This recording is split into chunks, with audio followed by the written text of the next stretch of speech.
Good afternoon and welcome to Deciding Together, Shifting Power and Resources Through Participatory Grantmaking, a webinar hosted by GrantCraft by Candid in partnership with the Iowa Council of Foundations.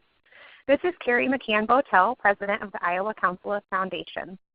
The majority of people on our webinar today are members of our organization, the Iowa Council of Foundations, but we also have funders joining us from across the country today to engage in the conversation as well. So thank you for joining us to learn about the research, tools, and resources that GrantCraft has made available relating to participatory grant making. Today's webinar's content will touch on many of the same topics that we had planned to discuss at the January quarterly membership meeting for the Iowa Council of Foundations, which unfortunately had to be canceled. So we're glad to offer this alternative learning opportunity today. The concepts shared today will really build on many of the conversations that we've had over the past 2 years as part of our Foundation Openness cohort, and will tie in directly with our conversations around equity and power sharing that we have planned for our 2019 programming. Our goals for today are to learn about GrantCraft's participatory grant-making work, explore benefits for funders, grantees, and the community, uncover grant-maker values that drive this work, hear about relevant projects and strategies at other foundations, preview the GrantCraft website, and learn where and how to access GrantCraft's comprehensive guide and resources. On our call today, we will hear from Jen Bokoff, Director of Stakeholder Engagement at Candid. She develops partnerships and projects that build knowledge and strategy for grant makers and runs GrantCraft, a free service that taps the practical wisdom of funders to improve the collective knowledge of the philanthropic field. Joining Jen is Serena Dials, Knowledge Services Associate at Candid, where she helps keep GrantCraft running. She collaborates on a variety of research that serve as a knowledge base for philanthropy to strengthen and connect the sector. During the webinar today, I'll have everyone placed in mute, so please use the chat box function to submit any questions, and I'll be sure to relay those to our presenters. And with that, I'll take a moment here and unmute our speakers and turn things over to Jen and Serena.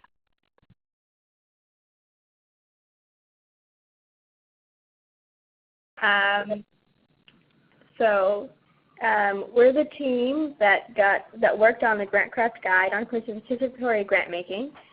This is Serena speaking. Jen and I are joining you from New York from our main Candid office, and Anna, another colleague, is joining us from Madison. I'll be doing most of the sharing today along with Jen, and Anna will be available to address any questions in the chat box throughout. For those of you who may not have heard, Foundation Center and GuideStar have joined forces to become a single nonprofit called Candid. Through research, collaboration, and training, Candid connects people who want to change the world with the resources they need to do it. GrantCraft is one of our long-standing platforms that facilitates the exchange of knowledge by lifting up and sharing wisdom by and for funders. So in 2015, we were approached by a few participatory grant makers who were continuously fielding questions by other funders interested in but unfamiliar with the practice of participatory grant making. They expressed a need to document knowledge about the practice. We also noticed a gap in resources on this approach, and even though there are many foundations already using it, we saw the need to create resources together. So we set off to develop a GrantCraft guide, which is what you see here on the slide, to harness the collective knowledge in the field. We embarked on a 2-year journey of understanding the why and the how behind the practice, connecting with more than 60 practitioners in the United States and around the world. We then developed the guide and a connected suite of resources, which Anna can link to in the chat box as well. And we'll show you how to navigate those resources at the end of the webinar. We know this approach is here to stay in philanthropy and isn't just a temporary trend, especially given the core values of the practice and how they connect with other conversations in philanthropy tied to openness and increasing transparency. As an approach that centers inclusion, it also relates to shifts in philanthropy about actively creating space for more equitable practices, both structurally within our organizations and how that plays out in grant making. We're all deeply passionate about this approach and are delighted to get to share with you today a bit about why it's a valued and timeless practice and how to bring it into your work. So a little overview of how we're structured the webinar. We'll be diving into the definition, so giving you a context to like what do we mean by participatory grant making, a little bit about why people are doing it, which are the benefits and the core elements of the practice. We'll talk a bit about strategy and the challenges, and share a video clip for a funder who is a participatory grant maker, so you get to hear from a practitioner themselves, and share how you can learn and access the resources referenced in the webinar. We'll also spend a few quick minutes at the end sharing a few other things to have on your radar from Candid. So what exactly is participatory grant making? There was no formal definition, so in developing the GrantCraft guide, we created this definition used consistently in the field, based on conversations with practitioners in hopes that this facilitates a common understanding and discussion within the field. So the definition is participatory grant making seeds decision-making power about funding, including the strategy and criteria behind those decisions to the very communities that funders aim to serve. This means that it's not the board or program staff making funding decisions, rather that the funding decisions are driven by beneficiaries or communities. One thing to keep in mind is that there is no single way to do participatory grant making. We came across a large variety of models in our research that are factors of content and the community. Also, participatory grant makers support a wide range of causes, including environmental work, disability rights, community development, and more. But they all share some version of a guiding principle, that people closest to a problem have the knowledge, the commitment, and the relationships to solve that problem, and that they have a right to do so. Practitioners agree that by shifting power about grant-making decisions to the people most affected by the issues, this gives agency to those who benefit from funding to determine their own priorities. And so across the sector, funders, this is Jen by the way, across the sector, funders are increasingly seeking to be more accountable, transparent, and collaborative. And I think we can all agree that that's a really good thing. So for some funders, that means that they're working with non-grant makers or community members or peers, as we sometimes refer to them, to help set priorities or develop strategies, or even ask community members to sit on foundation boards or advisory committees. And we're also hearing a bit more in blogs and philanthropic news articles about listening and feedback loops. And what I wanted to chime in with is just that these are all really important components of a participatory approach to philanthropy, and they're certainly used by participatory grant makers as well. But it's not participatory grant making. What's specific to participatory grant making is the actual handing over of decision-making power about the funding itself. And really without it, those practices that I listed off don't really pack the full punch. They're not kind of reaching their optimal potential, but they're absolutely an important place to start.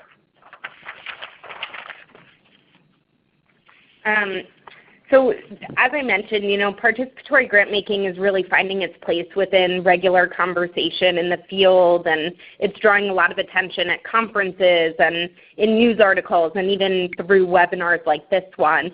And within philanthropy, there's been an increase in conversation about pushing for a more democratic sector that's more diverse and more responsive to the very communities that it's aiming to serve. And more funders are questioning how to increase their transparency and accountability, specifically to the people affected by their grants. And they're also recognizing that there's added value of leveraging their knowledge and insights in the community. So this is a really exciting trend, and we've only really seen it grow in mainstream philanthropy in the last couple of years.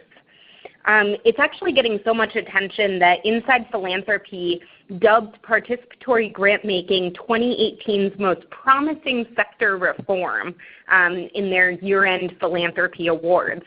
And a little sidebar on that is that we were thrilled, obviously, and I think it was a direct result of this research we put out. But we also want to recognize that this practice isn't new or a 2018 breakout trend. It's just finally getting more broad attention and hopefully the adoption that it's earned. But so anyway, Inside Philanthropy posed the question that you see on your screen: is philanthropy about making grants, Or is it about shifting power? And spoiler alert, I would say it's both. In other words, funders are really questioning and grappling with understanding the impact that philanthropy can have that goes beyond moving money. And participatory grant makers in particular say that inviting community members to make funding decisions is a more effective approach to giving. So Serena, why don't you tell us about some of the benefits of participatory grant making on the next slide? Definitely. So hopefully that gave a bit of context about where we're coming from and where this research has progressed in the field. So some of the foundation staff and trustees who have taken up this practice have opted into it, not just because they believe this type of grant making results in more effective grant making, but also because it demonstrates a paradigm shift in how we work with our grantees as agents of change in their communities rather than simply as beneficiaries of aid. These are just a few of the benefits that practitioners cite, but I'll share them and talk a little bit about each. One is that it allows for a more thoughtful and informed decision-making process. Participatory grant makers describe that they feel more confident about their grant decisions when made with community members because decisions are based off information from people working directly on the issue, not, for example, just a single program officer, and rather that through the process they are all learning together. It values the lived experience as expertise the same way that we would traditionally value more academic expertise. Another benefit is that it strengthens trust and credibility between donors and constituencies with whom they work. Cecilia Clark, who leads the Brooklyn Community Foundation in New York, spoke especially well to this. She said, quote, "I wanted the foundation to convey that we weren't the experts, but we were counting on the community to keep us informed. That message also helped me as a new director steer our board in a new direction because I was able to say this was what the community wanted and needed, not what I thought the vision should be." So as her Brooklyn community was defining priorities, the foundation responded by showing a new kind of trust. Another benefit is that it promotes diversity, equity, and inclusion in both the process and in its outcomes. This is because much participatory grant making is structured around communities where peers, and I'm using the term peers here to refer to community or constituents and beneficiaries, the people basically that are brought into the decision-making table. And so throughout the presentation you might hear us use the term peer or participant to refer to those folks who are then brought into the decision-making table that aren't traditionally funders. Where peers have been marginalized and these voices are brought into conversation and redefine who is an expert on that topic. One example I'll quickly share is the Maine Initiative's Grants for Change program. They make sure their grant-making committee represents the state's populations in terms of gender, race, class, culture, and other areas. And this results in a mix of people who typically don't find themselves at the same table and helps to build social capital and relationships within the community. This ties into another benefit, which is that it gives participants opportunities to share information, network, and develop collaborative efforts. Bringing together community in a participatory process allows communities to convey what they're working on, share skills, discuss strategy, and more. Grantees, even those working on the same issue, rarely have opportunities or bandwidth to come together, and this process can help establish connections for community to have those honest conversations and establish peer support. This is a sort of going beyond other type of grantee convenings that one might host because these conversations are specifically structured around the work that they do about resourcing, and it gives them a direct opportunity to share strategy. And so one thing I want to jump in and call out, you all have this little illustration on your screen. You'll see a few in the upcoming slides, and these all appear in the guide, which again is available for free on GrantCraft. We'll show you how to get that at the end. But I just kind of want to call out what this image is showing. You have intersecting ovals around that are labeled process and ethos. And so something I want to call out and the benefits that Serena shared is that it really mixes some of the process-related things like how community members are invited to the table to make decisions and all of the roles and work that goes in behind the scenes to make that happen. it has to happen in conjunction with an ethos shift. And we'll talk about that more as we go, but I think the hashtag Shift the Power kind of says it all, right? Where there's this ethos around power shifting and like who should really be in control of decision making. And so the wrap-up benefit is really that participatory grant makers talk about how the central benefit is that grant making is being done by the people who know the work the best. And I wanted to share this quote. Oh, did we move the quote? Sorry, we might have moved a quote, but I'm jumping to it anyway. So I wanted to just share this quote by our now friend Giovanna, who was one of the most inspiring participatory grant makers that we met. She said, by decentralizing decisions about where resources go and trusting that they're the experts of their own realities, we're giving them power. And so, proponents of participatory grant making argue that even if top-notch program staff are consulting with members of a community, but they're still retaining that decision-making power themselves, there's an extra layer of power that the program staff have that can really skew process and understanding of an issue area. So changing which grantees cross the radar, and it allows other biases to sort of creep in and change the outcome. So participatory grant makers like Giovanna say, well, why have a middle person of a program officer when those decisions can be made more directly?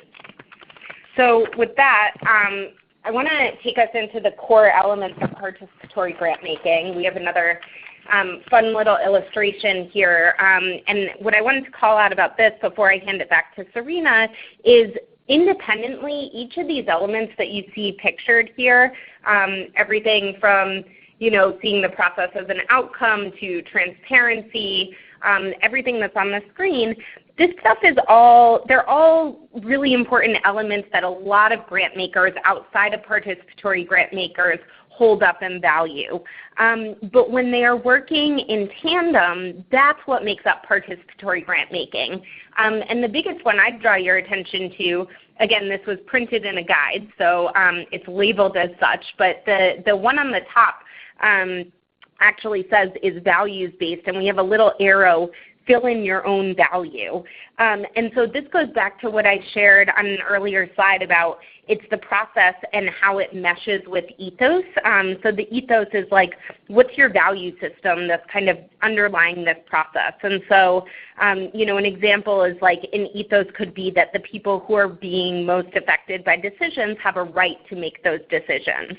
And we all carry our own value sets and priorities, and of course different foundations all have their own unique histories and founder stories that would inform some of those values. So the idea here is that you could use a diagram like this to fill in what's important to your work. So for example, the Disability Rights Fund holds up inclusion, and particularly that of people with disabilities, as a core value to their work. And for them, that's expressed in how they involve community members in their grant making. It actually started in the disability rights movement and human rights movement more broadly, the saying, nothing about us without us. So it's the idea of bringing the people being served to the table. But really, regardless of what the value piece is for you, participatory grant makers agree that their values drive their actions. Great. So I'll talk a little bit about just a couple more core elements. One element is the idea that the impact goes beyond grant making into the importance of advancing public and democratic participation in decision making. So this is the bubble with the arrows in it. In essence, the process itself is a part of the impact. Participation isn't just a means to a particular end. Rather, by engaging peers in the opportunity to build relationships with one another and trusting them to come to a decision, they are practicing building critical thinking skills and expressing leadership. It also involves community in all parts of the grant-making process. So this is the bubble with all the little people in it. Drawing on a wide range of other participatory practices that we touched on earlier. So for example, many participatory grant makers devote time to working with their communities in the actual design of the grant-making process, include them in reviewing proposals, determining program priorities, and conducting site visits. It's not just participation during voting or decision-making about funding, but there are all these other elements that come into the grant-making process where community is taken into account. Typically, the reporting and application processes are also simple and flexible. A less formal and structured application process can have advantages, like the option to ask open-ended questions and surface innovative ideas. The Brooklyn Community Foundation, who we shared a quote from earlier, for example, scrapped its grant reporting processes altogether and instead invites grantees to report on their work in ways that they believe are more effective. They encourage grantees to talk about the big issues they are facing, what they are doing, and other challenges they see coming up, rather than asking, did you do what you said you would do with the grant? So these sorts of open-ended processes also allow for more flexibility with the grantee. One other final core element is that it's a transparent process and helps to build a culture of cooperation rather than competition or lack of transparency within philanthropy. Transparency within participatory grant making can look like anything from having meeting minutes recorded and available, being transparent about organization goals, directions, and any shifts that might be happening, and also publicly sharing any knowledge that is developed and being receptive to questions. And I would just jump in that foundations, of course, have to practice appropriate transparency. And actually our 2014 guide, Opening Up, which was an early GrantCraft guide, it has a whole section about appropriate transparency, but especially in the context of participatory grant making, which often involves more marginalized communities, it's important to be transparent to the point that you're still protecting people's privacy and not putting anyone in harm's way. So depending on the context that you're working in with different populations, you just want to be really mindful of that. And that's a really great item for discussion to put up to the people that you're working with and let them define what they're comfortable with and what they feel safe with. Great. Okay. So now we're going to jump over to a video. We wanted to make sure that you got a chance to hear directly from a participatory grant maker about why they engage in this practice and a little bit about how they do it. Just a little caveat, we tested this out earlier and the video might be a little choppy, but hopefully you can hear what Patricia Ang from the New York Women's Foundation is sharing. And there are also subtitles. So I'll quickly just switch over to sharing.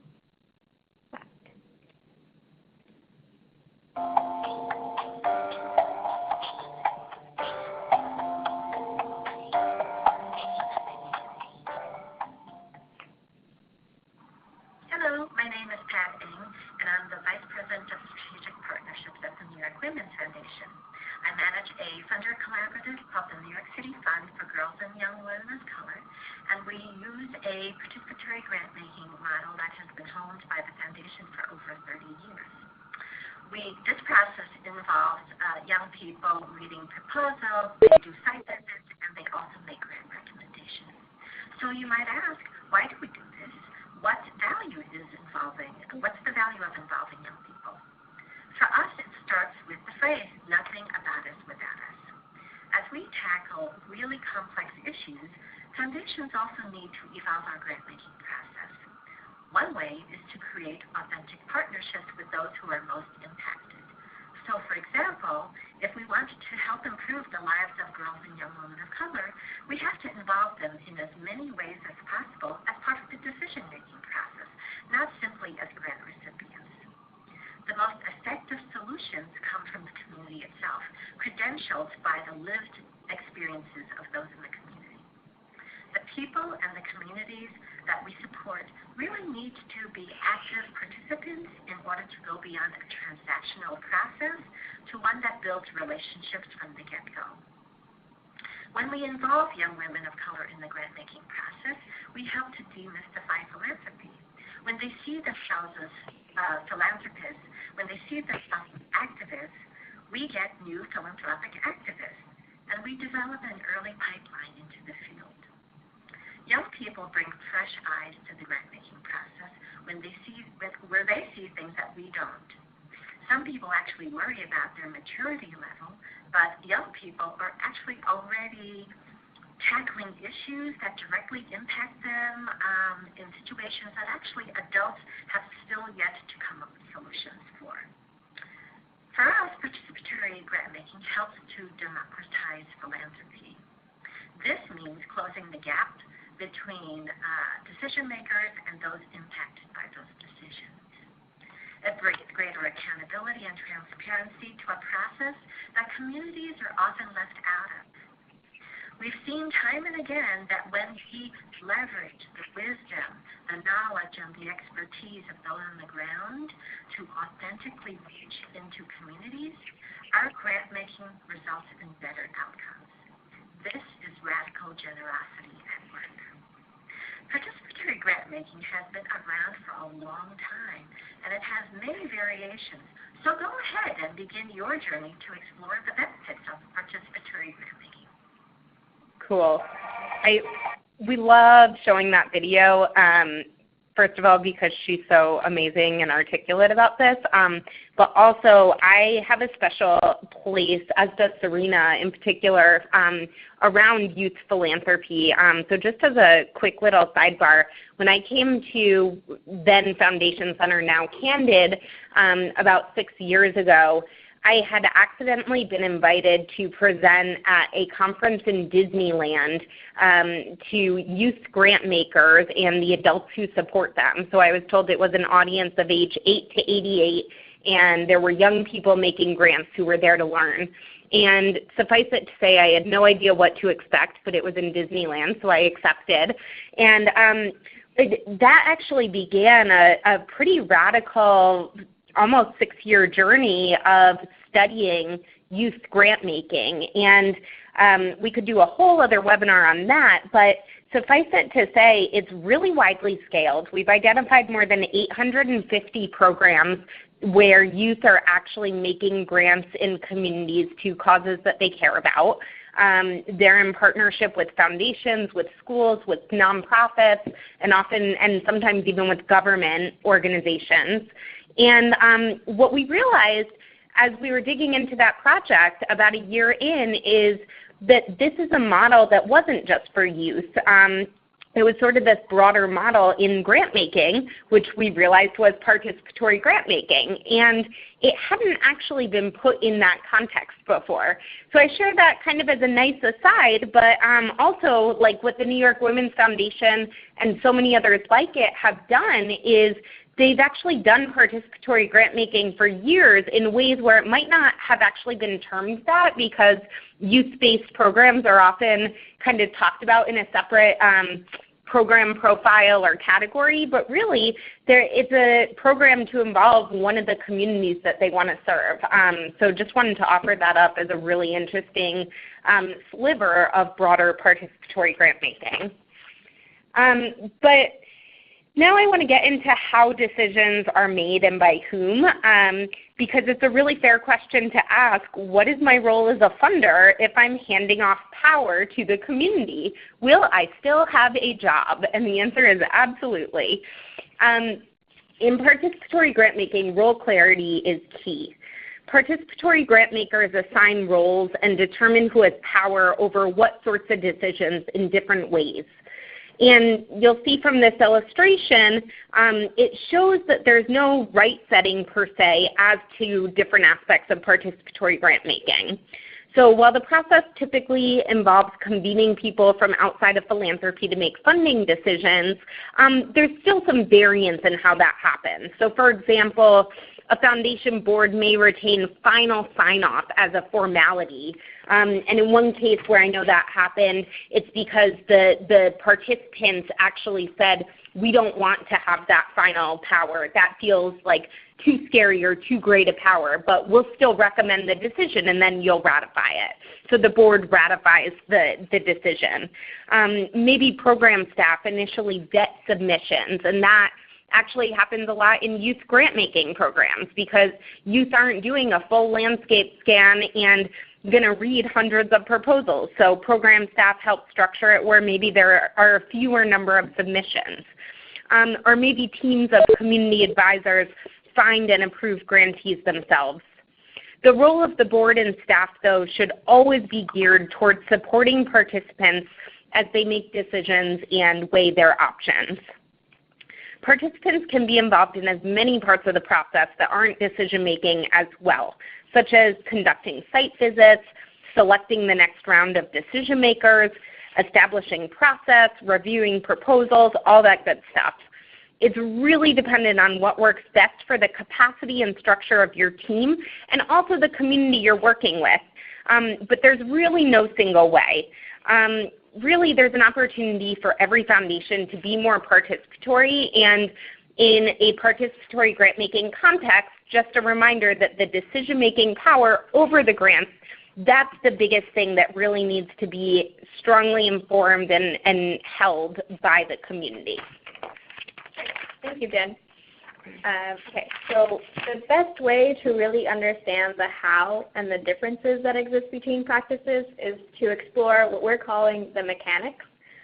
We'll go over where to access these in a bit, but these are sort of spotlights that provide a deep dive into the minutia of how this work happens at different organizations. We've organized them as a series of questions that we ask funders, and these questions help answer how their participatory grant-making process is organized. Some of the questions that are included are: what kinds of grants do you provide? Who determines the size and type of the grants? Who decides the grant-making priorities? How often do you accept proposals? How do you select people to be a part of your grant-making decision panel? What happens if there is a disagreement among the decision-making community? And how do you evaluate impact? I know a lot of these questions probably sound like typical questions you'd ask whether you were doing participatory grant-making or not, but the specifics and the details of how this is included and how the community are included are unique to the practice. So we just wanted to uplift and be able to highlight the different strategies that are employed by participatory grant makers. There are many more questions, and the resource is a great way to get a picture of the different strategies and models that funders employ. And at the end of each, you'll also find contact information for the foundation for anyone interested in learning more. The community of participatory grant makers are eager and ready to share strategy with peers, which is something that we loved to experience while we were doing our research with them. So we encourage you to reach out if interested. And I just want to add one thing for any longtime GrantCraft fans and followers. We don't usually update our guides. Once the guides are published, the guides are kind of the guides, and we try to do them at a moment where it captures some of the best knowledge of the field, and we feel confident that they'll be lasting for many years to come, and I certainly feel that way about this guide. The mechanics, though, and some of the other connected resources to this suite of resources, we're actually updating on a pretty regular basis. So as participatory grant makers are formed or want to start sharing what they've already been doing for years, they're working with us to actually document some of their work. So these mechanics have grown. I think we have like 14 or 15 in there now. We're going to keep growing that bank of information as a way to keep growing knowledge on this topic. Okay. So we were planning on playing another video, but given the time, we're just going to skip that. But we just wanted you to know that there are a number of videos in addition available on the site as well, in addition to Pat's. This one particularly from the Brooklyn Community Foundation is a great one that talks about their process of engaging community members in decision making. Each video kind of touches on different components, whether it's the why or the practice of how participatory grant making is done. Yeah, I know we've mentioned Brooklyn Community Foundation a couple of times. It's in our backyard. We love it. Jen and I both live there. We love it, and so they have some great information to share. And yeah, again, at the end, we'll navigate to how you can access these resources. Okay, and so just to state the obvious, participatory grant making is not always easy. There are definitely challenges to going full throttle with a participatory approach, and the GrantCraft guide catalogs some of them. It's resource and time intensive. It can require structural changes that might not be possible. It can be a messy process. You run into the risk of ending up with a decision that maybe the institution didn't want in the first place, and results can be hard to measure. Evaluation is actually something that's come up in a lot of continued conversation around the practice. It's also just hard work. It leads foundations to grapple with the challenges in order to do the work meaningfully, but practitioners claim that the challenges are worth it because the people who participate in the process add value to the work, and the benefits typically outweigh the challenges. As Allison Johnson Heights from the Headwaters Foundation for Justice said, tough issues and questions will come up in the process, especially about power, and this isn't a bad thing, it's just a part of doing the work this way. Participatory grant makers traditionally, they don't see traditional grant making as a viable alternative necessarily because involving peers in decision making is simply the right thing to do in their eyes. Cool. So I want to give a little look into next steps because there's been a lot of excitement generated, so like what now? And there's basically still a lot of room for innovation and iteration with a participatory grant making approach. There's, for example, a lot of technical and operational questions that even seasoned participatory grant makers are still grappling with, such as cost and conflict of interest. And there's also, of course, always navigating internal politics and how to effectively share power. I think that's a broad challenge that philanthropy is grappling with in general, and when you want to do participatory grant making, you really have to get board buy-in and have more than superficial conversations about what power actually is, and so that's really hard to do. So I believe that is like the next phase of how participatory grant making can both grow and also influence the field. And organizational change takes time, and for foundations that aren't explicitly set up within or in support of a social movement, the thought of community leadership within their own decision-making structures can be really, really daunting. And so for a lot of foundations, a step-by-step process and hybrid models ought to be considered. The guide, for those of you who haven't read it, does offer steps to ease in and options for those who say that you just can't do participatory grant making. There really are a lot of meaningful participatory elements that you can introduce into your philanthropy without ceding decision-making power. That isn't participatory grant making, but it is a step in the right direction, and everyone has to start somewhere. You can also support field building on this topic or fund a participatory intermediary. There's a lot of foundations who make a regular practice of doing that, everyone from big foundations like Ford Foundation to smaller or more community-based foundations like the Bush Foundation. That's like a really great practice to do. I also saw a question in the chat window of what are the next steps that Candid in particular are taking on participatory grant making. And I guess two things that I would share. One is that we've been pretty regularly sharing research and generating conversation at conferences on this topic and other connected topics for the last 3 years. Even as early as next week, I'll be at the Peak Grantmaking Conference leading a session on this topic with a colleague from the Disability Rights Fund. So we'll continue to do that and also author articles, and I'm always a little bit curmudgeonly in the comments section on the articles that I feel like mislabel or don't push far enough on what participatory grant making can be. So that's sort of one way that we'll continue our involvement in this funding approach. Another that we're super excited about is, we're always looking at our taxonomy and the ways that we can evolve data collection. And so in the last round of suggesting changes, we actually proposed having participatory grant making as a support strategy that we can start tracking over time. And Anna, correct me if I'm wrong on the chat, I don't think we can do that just yet, but I believe those changes are rolling out pretty soon. And we'll certainly be posting on our Twitter and beyond as that happens. So I know you have a ton of questions, but first, Serena was just going to click in and show you where to actually find all these resources that we've talked about.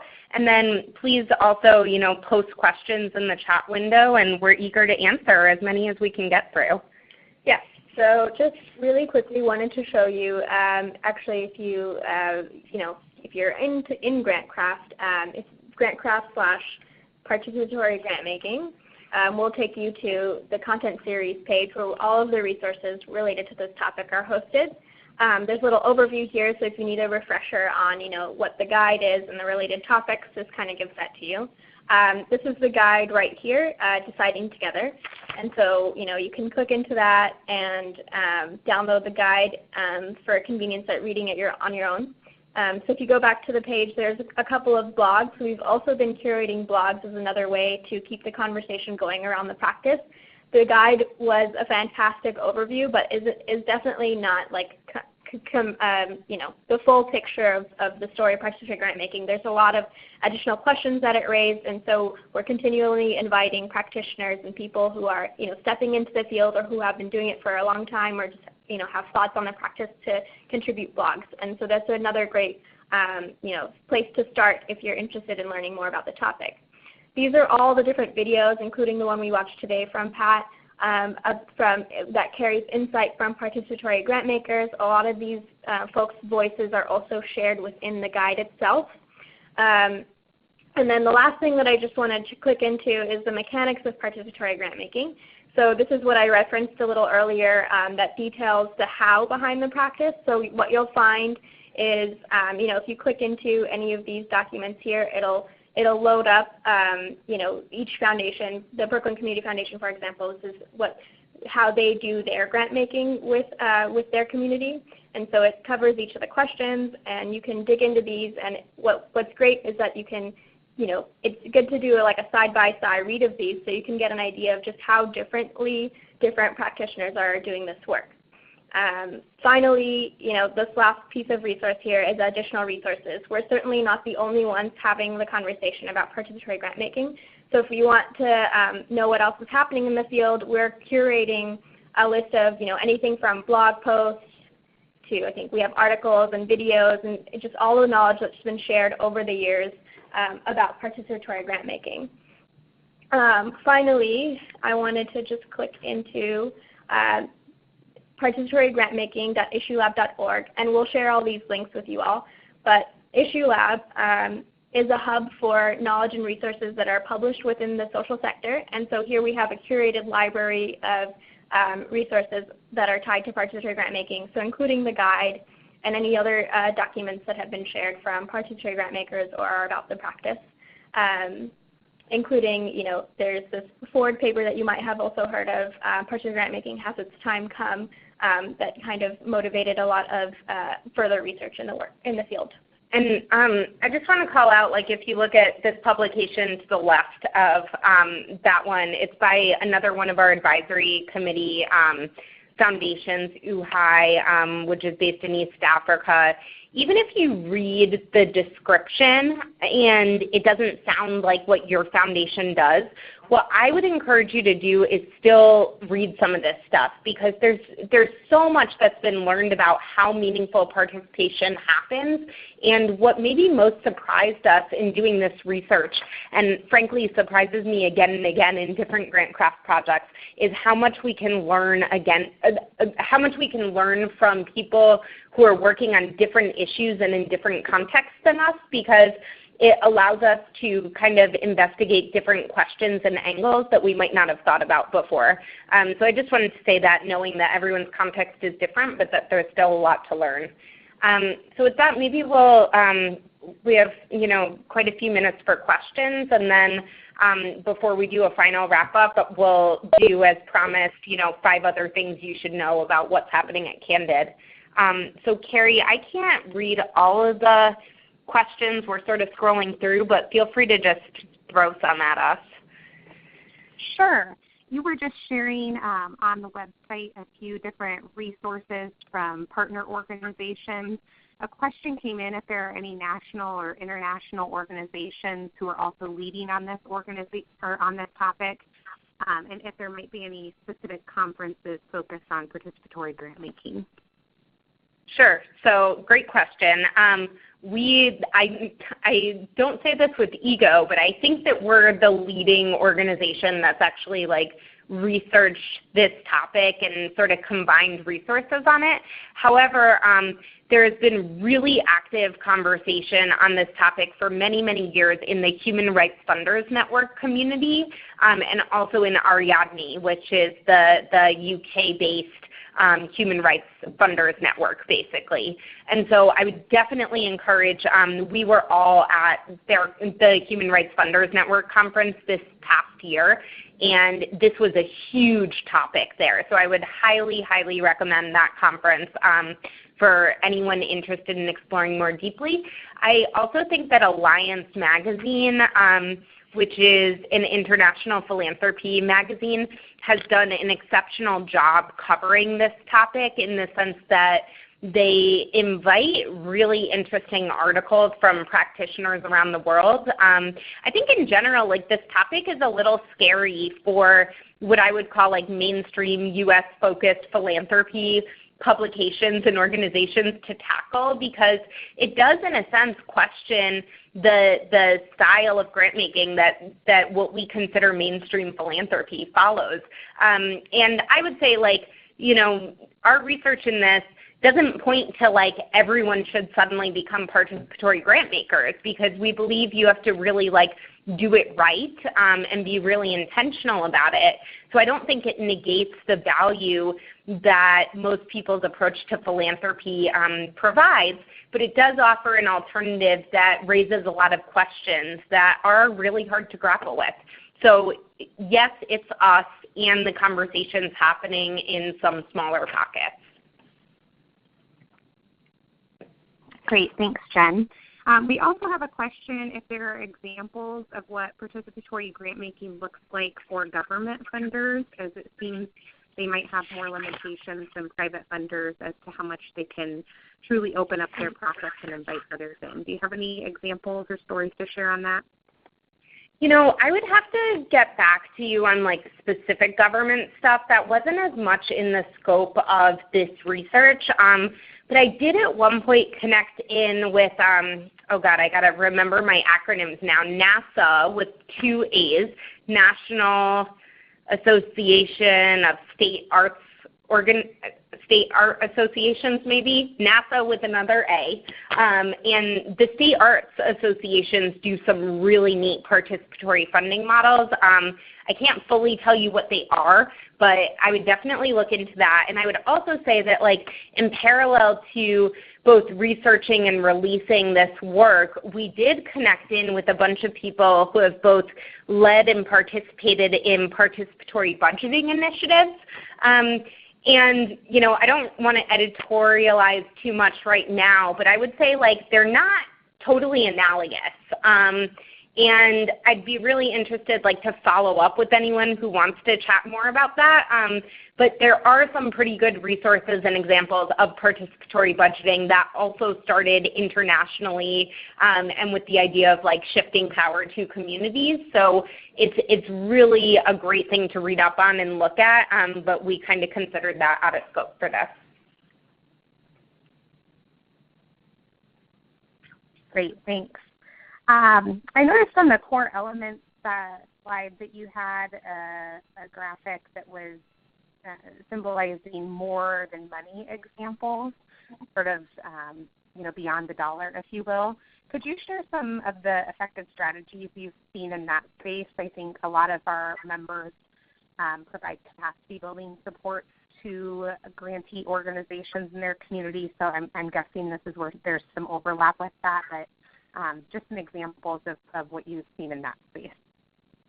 I mean, I think all of participatory grant making is considered beyond the money. Like, the grant making is one outcome that most participatory grant makers kind of put off to the side. So, like, money is power. When you infuse money in a community, you're doing a lot of good things, but it's all of the stuff that happens leading up to the funding decisions that is true capacity building. So, you'll hear about people being at a table with other people who they never would have been invited to be in dialogue with, and they never would have been able to stop and talk with.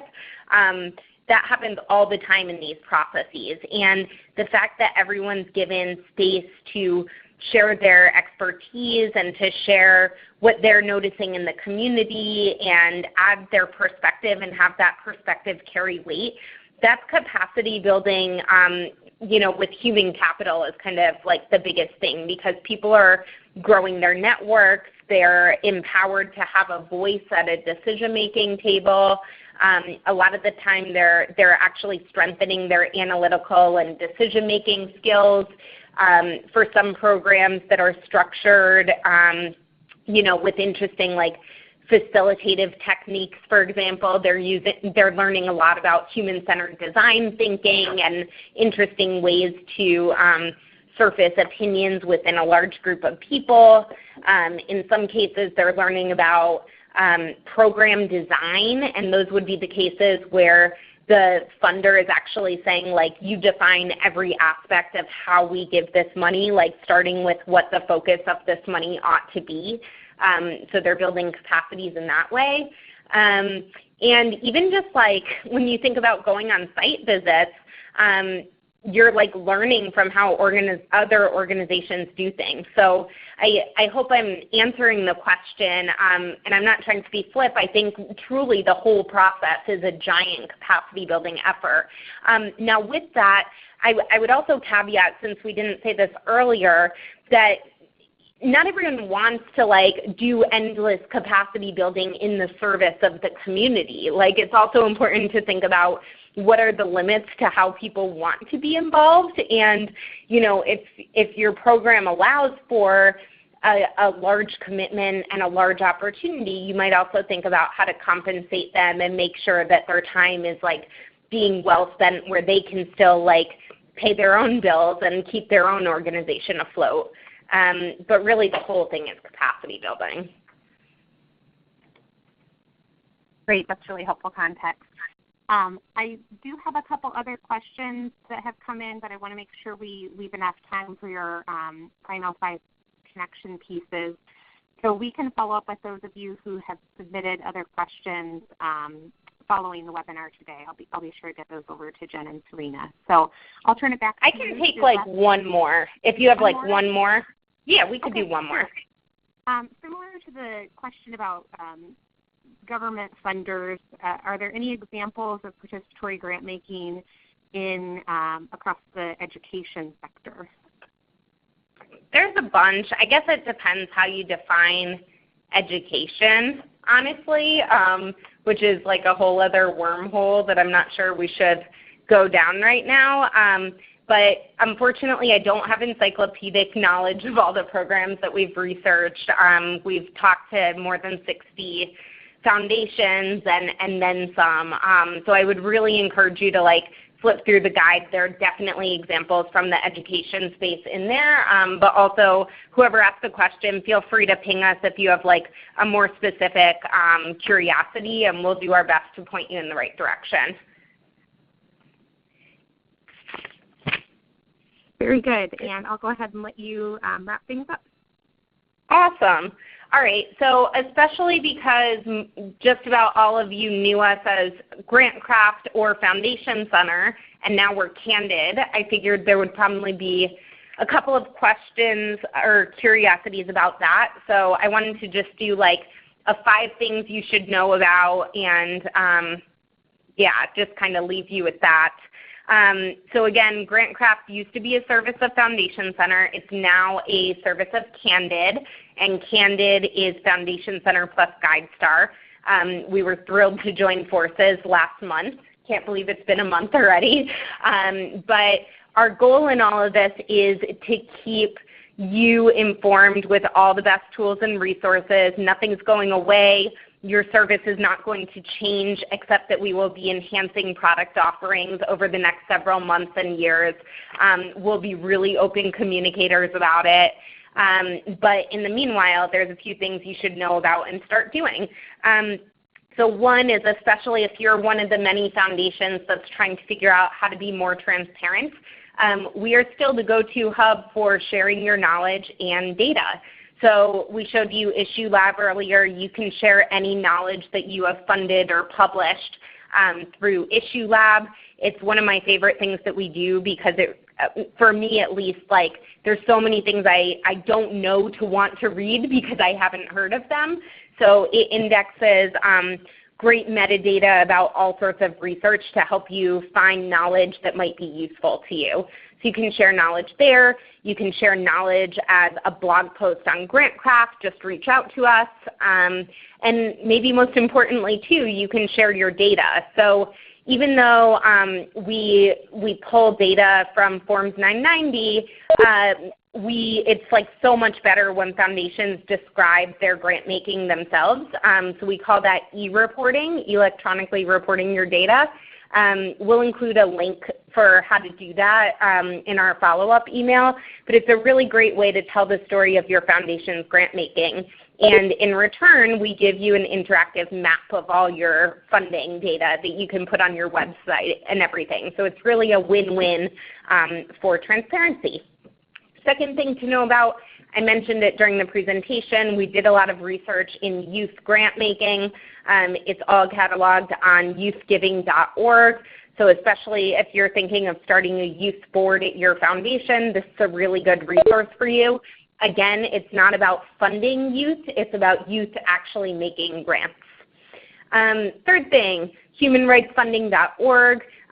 We've had a many year partnership with the Human Rights Funders Network where we look at funding that goes to human rights, and last year we actually came out with our first ever 5-year trend analysis that Anna led, which was really cool.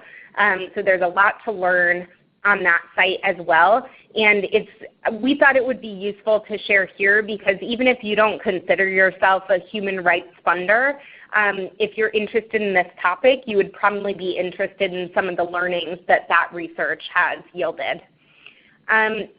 Fourth thing, we have a lot of learning opportunities for you and your grantees. Each year, I think Candid staff goes to more than 80 conferences and events. And we also host literally hundreds of trainings. Many are free, some are fee, but it's a very low fee.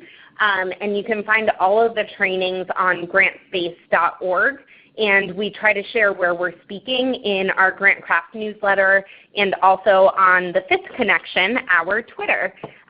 So follow us on Twitter. It's @candid.org.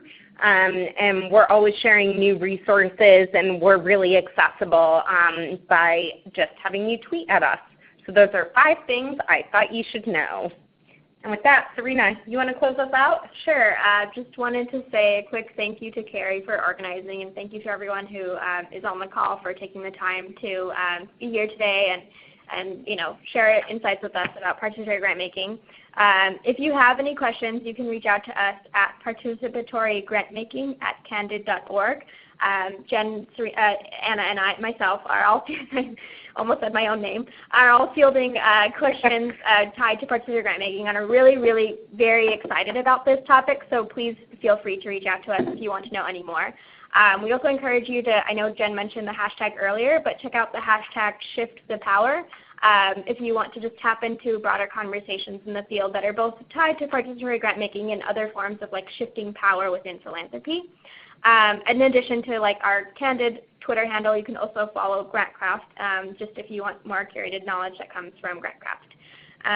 So with that, we'll pass it back to Carrie to close out, but just wanted to say thank you to everyone for being on here today.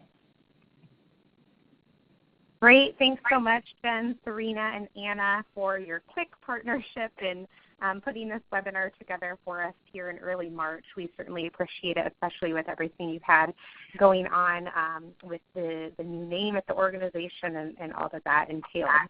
We will be sending a short evaluation to all of the participants along with the slides and recording of today's webinar, and we'll look forward to hearing your feedback and also sharing those resources with you to support your continued learning on this topic and conversation.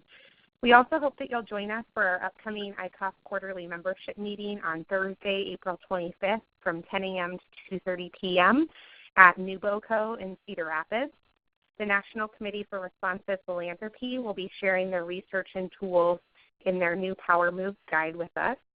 Power Moves is your essential philanthropy assessment guide for equity and justice, and it will help funders redefine risk to more effectively build, share, and wield power for equity and justice.